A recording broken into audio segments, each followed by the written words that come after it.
Kalau kita urutkan dari Al-Fatihah sampai An-Nas, secara tematik ditemukanlah bimbingan kehidupan kita.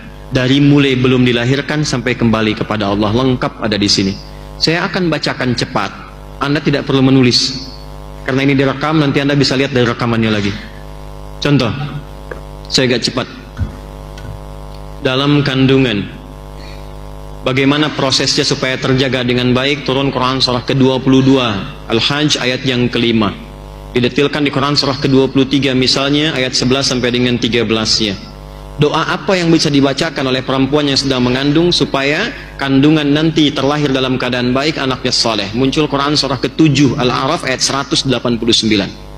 Ketika sudah terlahir, apa yang pertama diberikan oleh ibu yang baru melahirkannya, dan apa yang dilakukan oleh ayah yang baru jadi ayah pada saat itu?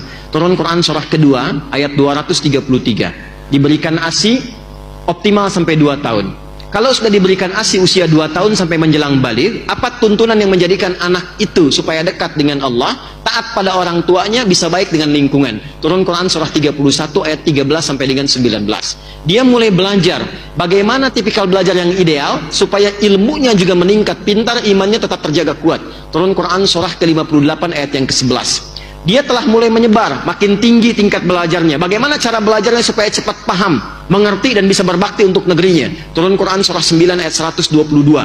Muncul kedewasaannya, kenal dengan pasangan jenisnya, mulai tertarik. Apa yang dilakukan? Turun Quran surah keempat ayat keempat. Langsung lamar, berikan bagiannya. Langsung nikah. Bagaimana cara menikahnya? Quran surah 30 ayat ke-21. Terjadi pernikahan, apa yang menjadi hak dan kewajiban suami istri supaya paham apa yang dilakukan? Turun Quran surah keempat ayat 34. Apa tugasnya suami? Dasarnya mencari nafkah. Turun Quran surah kedua ayat 168 yang standar. Kalau ingin cepat, turun Quran surah kedua ayat 172. Kadang belum berangkat, rezekinya sudah menunggu. Quran surah ke-7 ayat ke-96. Dalam pencarian nafkah itu kadang tidak sedikit singgungannya, akan muncul ujian-ujian. Pelajari kaidah dasarnya, ujian Quran surah kedua ayat 214. Rinciannya Quran surah kedua ayat 155 sampai 157. Solusinya ditemukan di Quran surah ketiga ayat 142. Tantangannya kadang ada yang ingin menyingkirkan, gak mau Anda yang maju, harus yang lain yang unggul. Bagaimana cara amalan kita mendekat kepada Allah supaya dilindungi? Majunya baik, diselesaikan solusi dengan baik, dilindungi oleh Allah. Turun amalan Quran surah ke-17 di ayat 79 sampai dengan 81. Kemudian istri yang di rumah, apakah mudah begitu saja menunggu? Tidak. Dia merawat anak kadang-kadang nggak mudah, kadang berkata turun tuntunan Quran surah ke-17 ayat 23 sampai dengan 27. Dua-duanya kompak mendidik sampai merasakan kenikmatan. Usia berkembang, usia 40 tahun maju. Kata Allah, jangan lupakan kedua orang tuamu. Berbakti dulu pada ayah ibumu. Kalau ada harta yang kau dapatkan kesuksesan di rumahmu, perhatikan bapak ibumu. Turun Quran surah ke-46 ayat yang ke-15. Kalau belum sadar, ingat ibu yang melahirkanmu, merawatmu, mendidikmu. Jangan cepat marah kepada kedua orang tuamu. Baktikan sempurna, engkau sukses sekarang. Turun Quran surah ke-31 ayat yang ke-14. Kemudian dia naik lagi, harta mulai banyak. Mulai berbagi, berikan haknya. Lihat keluargamu sekitaran. Kamu punya adik, kamu punya kakak. Lihat mungkin anaknya nggak sekolah. Mungkin adik kamu itu punya anak-anaknya perlu kekurangan, perlu bantuan. Maka mulai ada skema infak dengan 5 bagian utama. Quran surah kedua ayat 215. Kalau lebih lagi ada zakat, diambil Quran surah ke-9 ayat 103, disalurkan ke 8 golongan. Quran surah ke-9 ayat yang ke-60. Anda naik lagi, semakin tinggi, semakin tinggi. Maaf, jangan dikira akan selamanya hidup di dunia.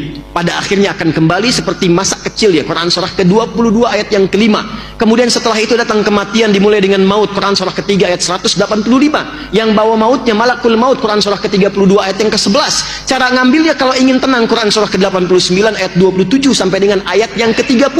Ketika meninggal itu masuk ke alam kubur, bagaimana suasana di kubur supaya kita bisa siap-siap? Quran surah ketiga ayat 169 sampai dengan 172.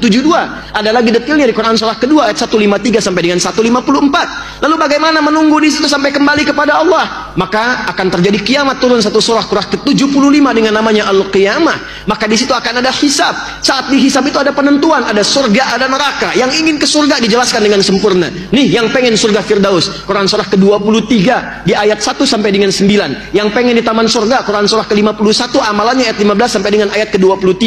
Yang pengen surga standar, nggak apa-apa, yang penting masuk surga deh, enak juga di situ. Quran surah kedua ayat ke-25. Jangan macam-macam. Selain surga hanya ada neraka. Jangan sampai engkau nestapa. Bagaimana ancamannya supaya kita bisa hindari? Neraka yang paling ringan dicelupkan sedikit, seharinya 1000 tahun, 1 detiknya 48 hari, langsung hangus, hancur semuanya. Turun Quran surah keempat ayat ke-56. kalau dia orang-orang yang terakumulasi keburukannya, ingkar kepada Allah, munafik sifatnya, maka ditempatkan yang paling dasar di neraka jahanam. Turun Quran surah keempat ayat 140. Tapi kalau masih hidup dia ingin berubah, diturunkan risalah taubat, Quran surah keempat ayat 143. Dicintai oleh Allah, Quran surah kedua ayat 222. Sampai dia pulang dalam keadaan husnul khatimah. Mana yang nggak ada? Ada semua. Kita itu makhluk teratur. Tentang jin diajarkan, turun surat jin, ya kan? Tentang malaikat disampaikan, hidupnya teratur, ada semua. Nah dulu cara orang berinteraksi dengan Al-Quran, kata Abu Abdurrahman As-Sulami, tadi disampaikan hadisnya, mereka belajar Quran dengan Nabi itu dengan serius, pendekatannya yakin sebagai kurikulum hidup, bukan sekedar bacaan. Kalau cuma bacaan nanti sifatnya begini, simpan, dirak-rak itu, dibaca nggak tuh? Dilihat, dilewatin, yang penting baca. Tapi kalau Anda menempatkan Quran sebagai pedoman kehidupan, itu pusat kebahagiaan kita tuh. Itu kunci kesuksesan kita tuh. Petunjuknya ada di situ. Maka demi Allah, setiap apa yang kita kerjakan, kita buru pedoman itu untuk kita lihat pedomannya bagaimana.